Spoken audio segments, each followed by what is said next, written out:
Maugham सिरीजमध्ये तुम्हा सर्वांचं स्वागत आहे. बाळाला घरी आणल्यानंतर काय काळजी घ्यावी? न्यू मॉमसाठी हे टिप्स खूप इम्पॉर्टंट आहेत. सगळ्यात आधी बाळासाठी स्वच्छ आणि कम्फर्टेबल जागा तयार ठेवा. सकाळी 7 ते 8च्या दरम्यानचं हलकं ऊन बाळाला देणं खूप महत्त्वाचं असतं.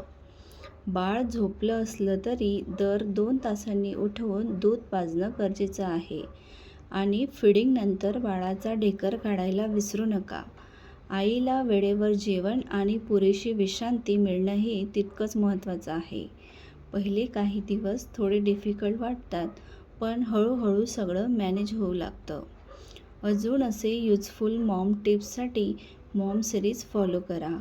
हा व्हिडिओ तुम्हाला आवडला असेल तर चॅनलला सबस्क्राईब करा, लाईक करा आणि कॉमेंट करायला विसरू नका. Happy parenting.